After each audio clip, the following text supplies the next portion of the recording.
Hey guys, Dr. Dex here. Today I'm going to show you how to build a quick and easy planter box out of AZEK scraps. All right, so our last deck, before I get into it, please don't forget to click that subscribe button. We have all this leftover material and we did a couple videos and I had somebody say, hey doctor, you talked about it. Why don't you show us how you make a planter box? So I thought I would do a quick and dirty version for you of how to make a planter box or how I do it. And then I'm just gonna pin nail it and finish nail it all together. I'm not gonna use screws today, but you guys will get the idea and maybe get some ideas on how you can make your own planter box as well. So what we need is, I'm gonna make 3 boards wide, which is gonna be around 16.5 inches square. Usually I make my planter boxes so that you can put a false floor in it, and then you can go buy a plastic planter liner that's actually a planter box in itself at like Home Depot or Lowe's, but I call them a planter liner, so they drop into the planter box. We don't have one of those available today, but I'll get you the idea and the concept of how I get to that point, and then you'll have to come up with your own, source your own planter anyways, depending on where you're located, may determine on the type of plastic planter box that you have. So we'll just get the basic done for you and show you how we do that, and then you guys can figure out the rest. Okay, cool. We have some multi-width decking here and some standard width decking. I think the multi-width we're not going to use in this particular video, but we're going to use the standard width decking, and because like I said, when you put 3 of these together, they're 5.5 inches each. So when you put 3 of them together, you're almost 16.5 inches. Now we're gonna do a butt lap overlay. So each planter is gonna overlap one side and then it'll flush on the other side. And I'll show you what I mean by that in a little bit. So we know that 3 boards wide is gonna be 16.5 inches. So what I'm gonna do is I'm gonna set up a jig. Now I make my planter boxes 18 inches tall, actually sidewalls, because sometimes I hang a bench in between it and my benches are at 16 inches, so it gives it a couple extra inches of reveal and looks really nice. So most of these boards are longer than 18 inches, so we need to cut them down. So that's what I'm going to do now, is cut 12 pieces of scraps down to 18 inches. So TimberTech AZEK, I don't know what it costs nationally, but around where I'm at, it's close to $7 a foot. So one board, a 2-footer, is $14, and you need 3 per side of your planter box, and you need 4 sides to create a box.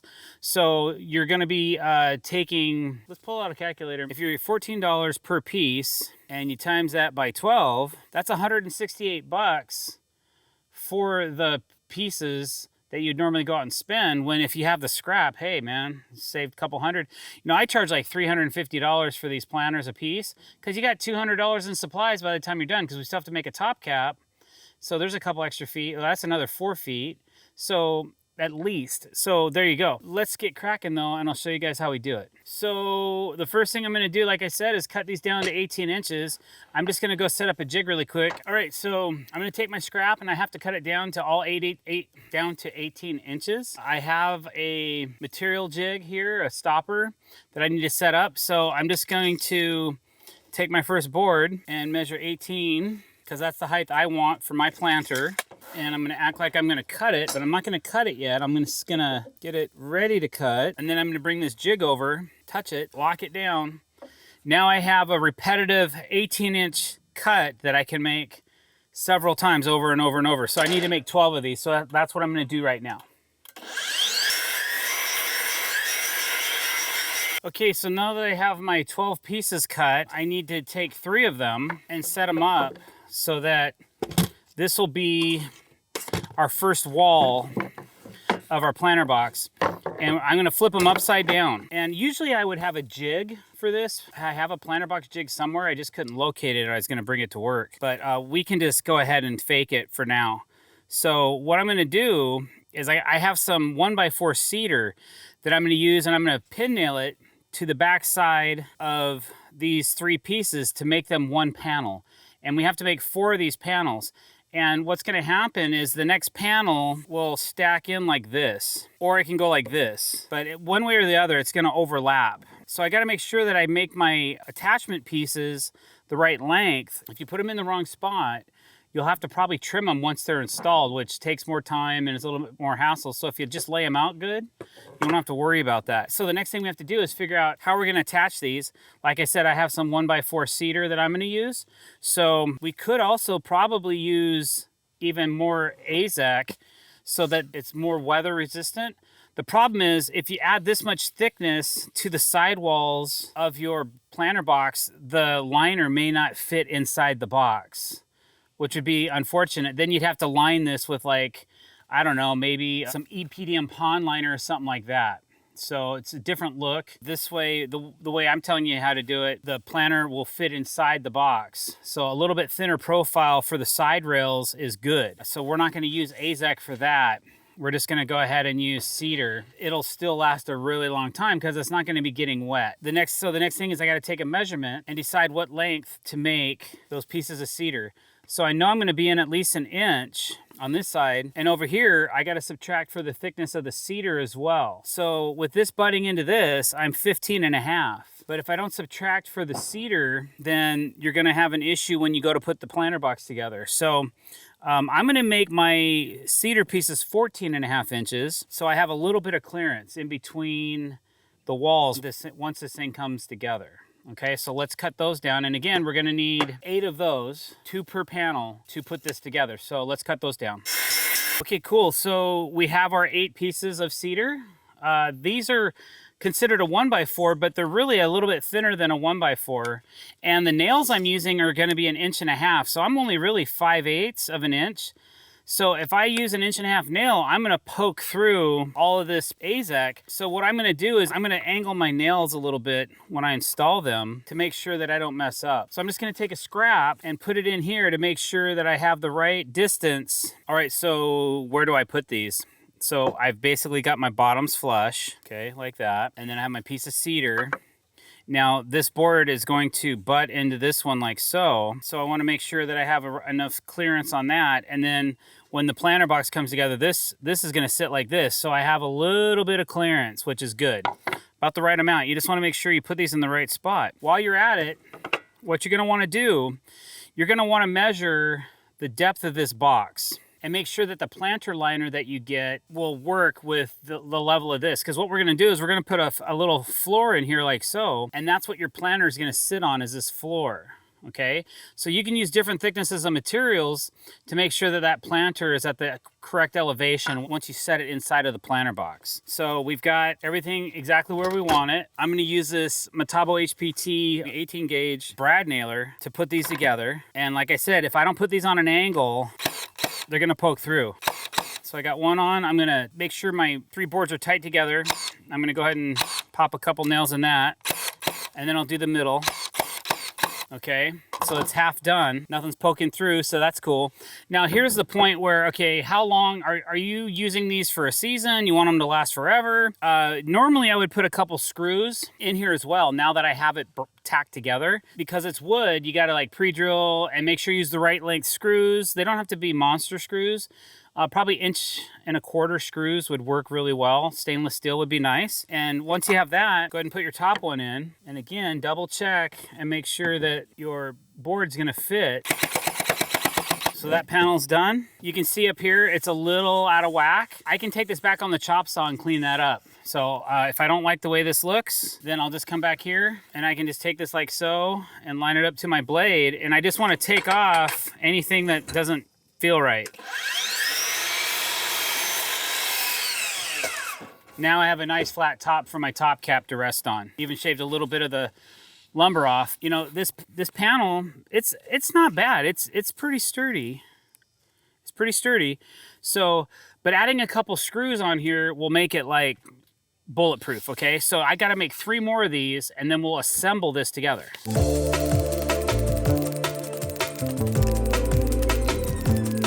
Now that we have our 4 panels built, they're all exactly the same. We just got to assemble them into a box. So what I've done is they're all pointing up this way. There is a slight difference in depth from this side to this side. So we just want to make sure that we orientate it the correct way each time we do this. So I'm going to pick one up and this one's going to butt into this one so that we have a nice butt joint on the edge. Now this time I'm going to use a 15 gauge 2.5 inch finish nail to attach the sidewall. Again, we could use screws and Cortex it and plug it, and I probably would do that in a longevity situation. But since we're just doing this as an example, we're just going to go ahead and nail it together so you guys can see the end result, and then you can make your own decisions on how you want to finish it with the screws or just nail it together or whatever, okay? So I'm going to put one at the top, I'm going to put one at the bottom, and one in the middle. And then I'm going to turn the box and do it again. Always keep your fingers at least 2.5 inches away from the head of the gun, and you'll never nail your finger. We've got a little bit of an elevation challenge here. So I'm just gonna grab something and stuff it underneath this edge so it brings it up. There we go. It's always getting that first nail in that's kind of a challenge. Turn, next. Again, got that same elevation thing going on, so stick my square under there. Okay, turn it one more time, and this will complete the box. So now we have basically 4 walls, and now we want to kind of square it up because it's still kind of loose. Now, if you would screw it together, it would be a little bit more stable than this, but that's okay. We're gonna go ahead and put in a couple pieces more of what I have. I could probably use AZEK on here and would give it a nice solid floor. So I'm just gonna measure what the inside measurement, I'm about 15.5. So I'm gonna cut these 15 3/8. I'm gonna cut 2 pieces 15 3/8 for the floor. So I'm gonna do that real quick. Now, depending on how stable your box is, you may or may not need to nail these in. I'm gonna go ahead and throw a couple finish nails in them just to kind of lock them in place. So I'm gonna drop them in here. Okay, and then I'll go ahead and I can, check for square. It is out of square a little bit. So what I'll do is I'll get one side nailed in and then I'll square it up. Once you fasten these in, then you're locked, okay? So I don't have a lot to attach to, but I'm gonna go ahead and just put in a couple angled finish nails on that side.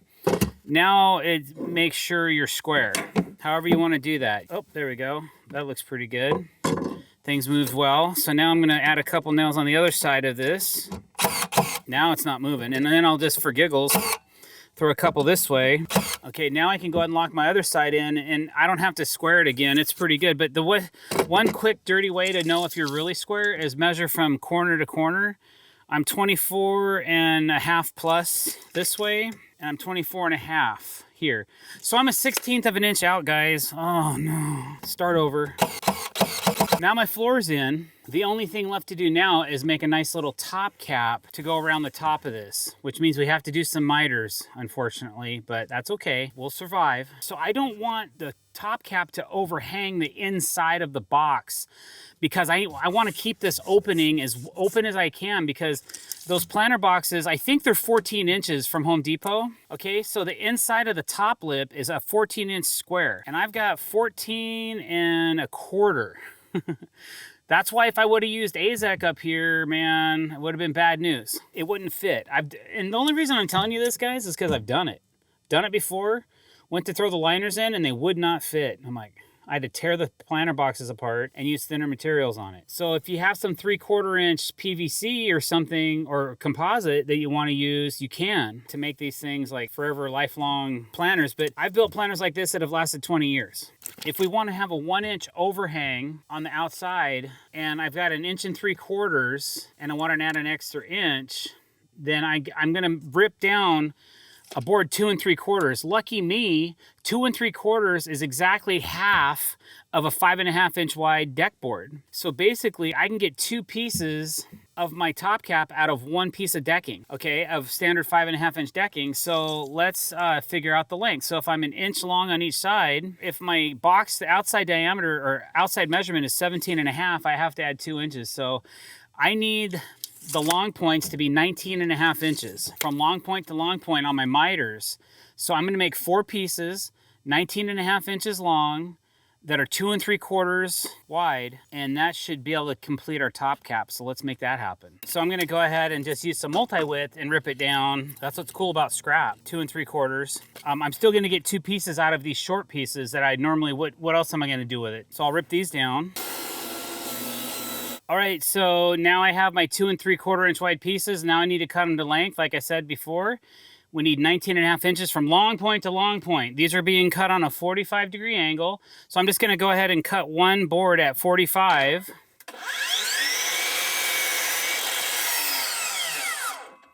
And instead of moving the saw around, I'm just gonna flip the board over and get a 19.5 inch mark on this.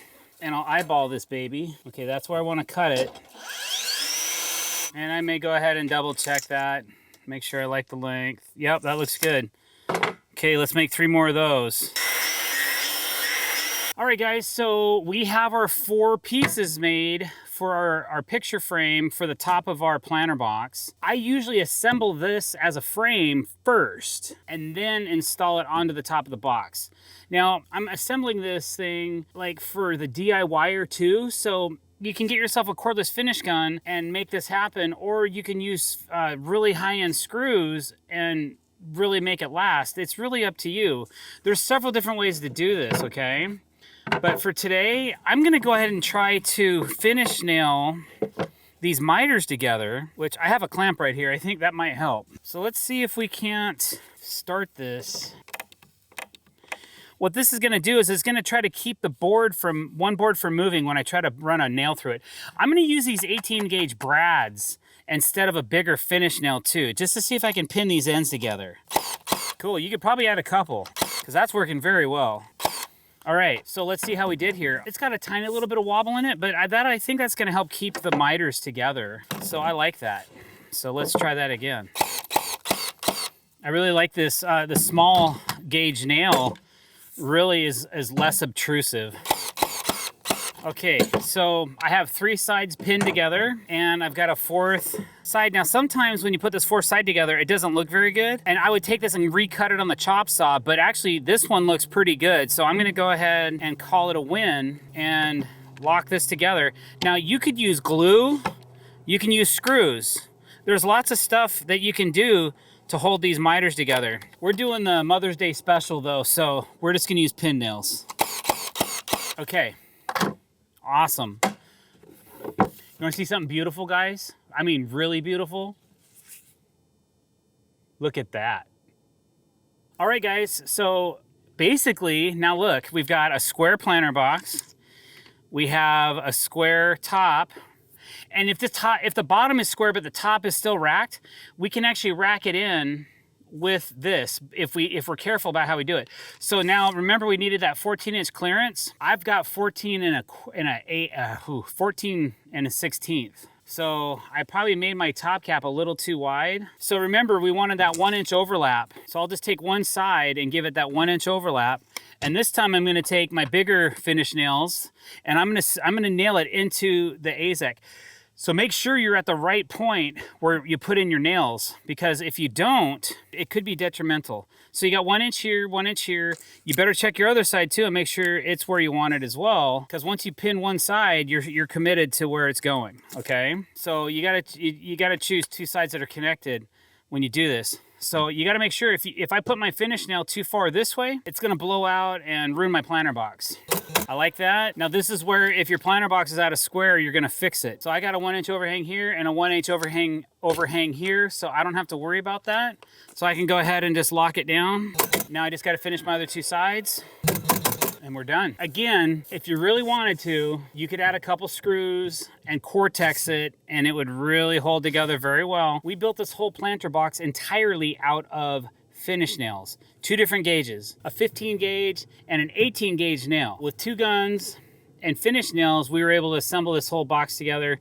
And let's see, how sturdy is it? Wow, it's kind of heavy. So this planter box is pretty sturdy. I can see I'm getting a little tiny movement out of my miters. So if you really wanted this thing to be bulletproof, you would use screws and Cortex it and it'd be really tight. It's kind of cool though to be able to blam something together for you right on video for the entire video and make it happen. I mean, it's not a bad looking planter box. Now get this, if I did use screws, I would suspend 6-foot benches in between these planters and it's a really great look. And I keep those at about 16 inches up off the deck. So I would actually build a cleat and then I would just set the box on the cleat and then I'd screw it all together. And then you have a nice planter box and bench combination. Maybe we'll do that someday, but for today, there you go. There's your planter box. If you got an idea or something sparked in you today that says, hey man, I could do that at my house, don't forget to click that subscribe button. Hit that bell icon to be notified when we're putting out new content. Leave a comment below and let me know what you think of this planter box. There you go. I've been doing these for 25 years. It was of my own design. Nobody showed me how to do it, so I hope that you guys learned a little something on this planter box build today. Thanks for watching, guys. Have a great day.